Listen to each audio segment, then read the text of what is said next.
For our shepherd's pie, you're gonna need your ground beef, some fresh thyme. We have some gold potatoes, a carrot, onion, celery, and then we have some white cheddar cheese.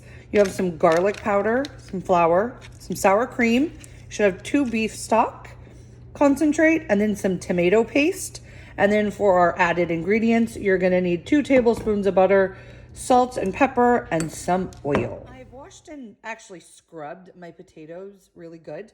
I'm gonna go ahead and leave the peels on. Yukon Golds have a very, very thin peel.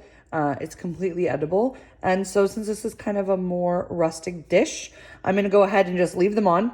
But that's why I gave them a really good scrub. So all you're gonna need to do for these potatoes is kind of just cut them into quarters in reality.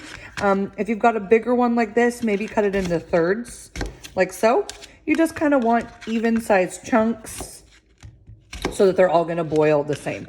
So I'm gonna do that with the rest of my potatoes. I've gone ahead and peeled. I washed it and peeled it, and we're just gonna cut this top and this bottom off and discard. And then you're gonna cut this in half lengthwise. So we kind of want these to be in smaller pieces because this is gonna go into our shepherd's pie. So we don't want super, super large pieces. You wanna be able to get everything onto 1 spoon, kind of like when you're making a soup. So I've cut it into quarters, and then I'm just gonna go ahead and give this a dice. And just finish the carrot. For onion, as always, you're gonna cut root to tip. So I'm gonna cut it in half this way. Okay, we're gonna get rid of all the paper.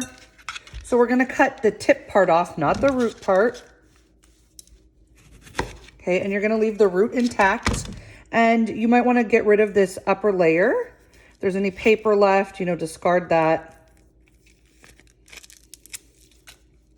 So there we go. So you're gonna start by making 2, depending on how big your onion is, but I would say 2 horizontal cuts, being careful not to go all the way through. So you see, it's all still intact. And then you're gonna make several vertical cuts. Again, not going all the way through to the root. So again, it's all still attached to one another. And then you're just gonna dice this. So you're gonna do this exact same thing to the other side of your onion. For my celery, I'm not exactly sure why I got sent 3 small pieces of celery here, but that's okay. So I've gone ahead and washed it, and I'm just gonna cut my celery into strips, like so, and then just bring it back together, and I'm gonna go ahead and give these a dice, and I'm gonna do this with all of my celery pieces. For your thyme, you're only gonna need a teaspoon, so you definitely do not need to use this entire package of thyme. So I've just pulled out a couple sprigs. So your stem, it is very, it's like a twig. You definitely don't wanna eat the stem, you just want the leaves.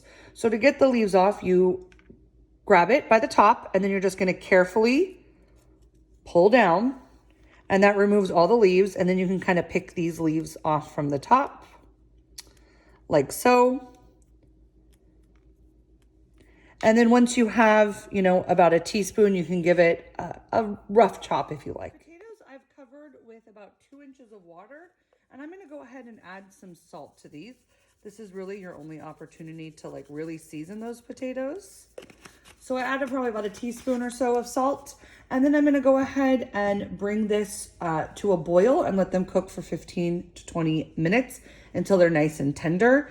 I've also preheated my broiler to high for my finished shepherd's pie to go into. Shepherd's pie, I'm using an oven-proof pan, one that can go from the stovetop directly into the oven. The reason this is oven-proof is because it's completely metal. There is no plastic on it. If you have a cast iron pan, that's also an excellent option. And if you don't have an oven-proof dish, that is okay. We'll just transfer it after cooking. So we're gonna start by adding some oil, and we're gonna cook our vegetables. We're gonna start by just cooking the carrots first. And the reason being, our carrots are gonna take longer to cook than our celery and onion. So we're gonna add a little bit of salt and pepper to the carrots.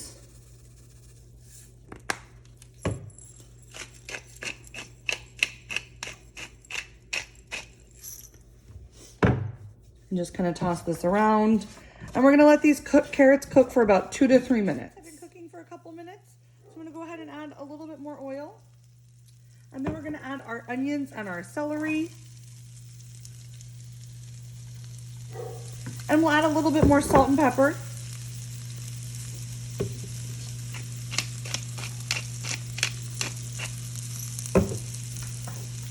And then we're gonna go ahead and we're gonna toss this all together. And you're gonna cook this for another like 5 to 7 minutes until the onions and the celery and your carrots are nice and soft. This combination here is also known as mirepoix, which is 2 parts onion to 1 part celery and 1 part carrot. It is used as the base of a lot of cooking. Here in Louisiana, we have what we call the Cajun Trinity, that instead of carrots uses green bell pepper. My veggies have been cooking for about like 4 minutes or so, and I've noticed that they're starting to turn a little brown, and we're not looking for caramelization here. So I'm just gonna add a little bit of water. So my vegetables have now been cooking for about 7 minutes. All that water went ahead and evaporated. They're looking nice and soft. I'm gonna go ahead and add all of my garlic powder.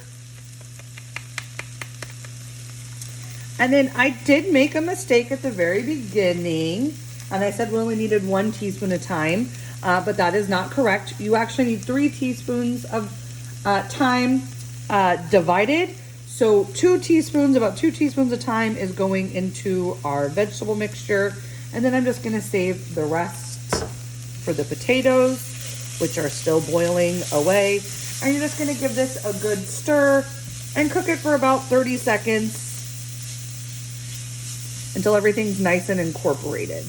And sometimes, do you see how the seasoning starts to like kind of get clumpy? I just kind of like mash it down like so, and then scrape it up, and then just kind of stir everything around. All right, this looks good, smells even better. Now we're gonna go ahead and add all of our ground beef, the entire contents. And you're gonna add some salt and pepper. If you did, you know, when I opened this package, obviously afterwards, I placed it into the bowl and I washed my hands really good, but just now I did not even touch the meat. So we're just gonna season it with some salt and pepper. And we're just gonna kind of start to break this up and mix it in with the vegetables. And then cook it for, you know, about 4 to 5 minutes until it's nice and browned. My beef is cooked through, it's been cooking about 5 minutes. So now to this, I'm gonna add the entire contents of this tomato paste.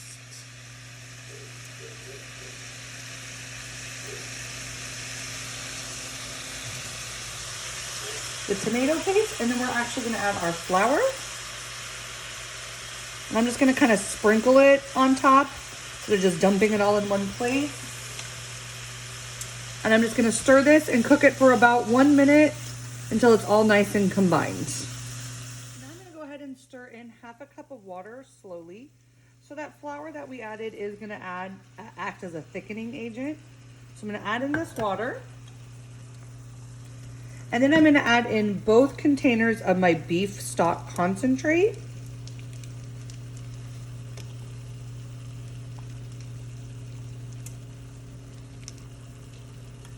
And I'm gonna let this mixture come to a boil and then cook it till it's nice and thick for just a minute or so. It's nice and thick.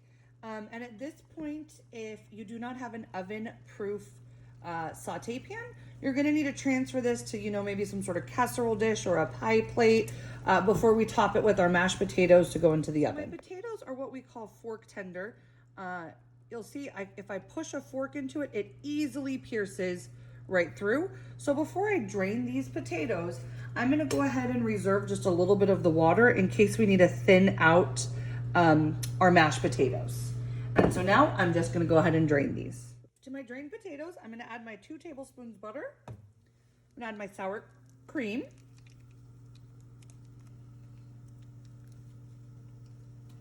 I'm gonna add the thyme and lots of salt and pepper.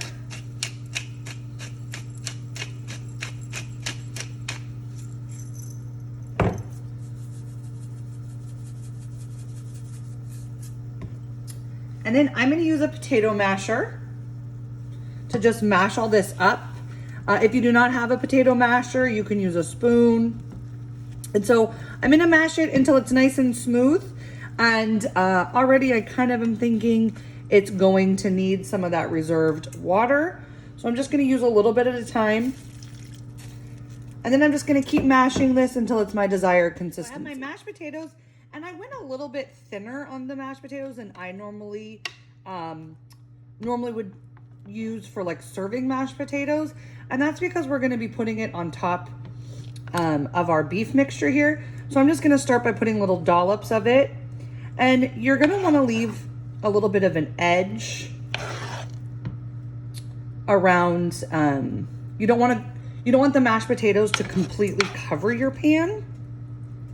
You wanna be able to have like a little bit of steam escape from the sides.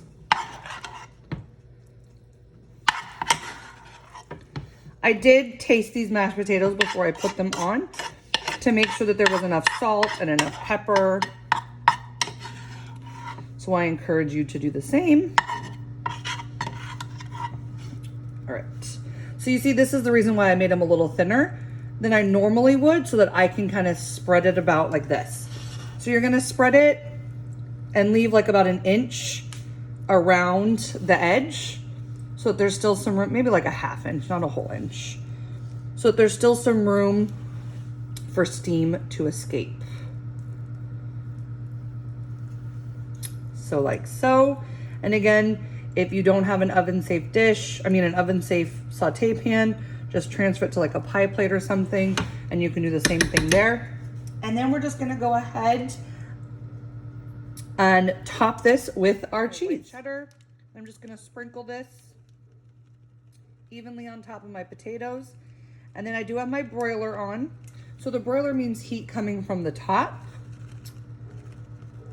And so we're gonna put this into the broiler for about 3 or 4 minutes until the cheese is nice and melted and it's brown and bubbly.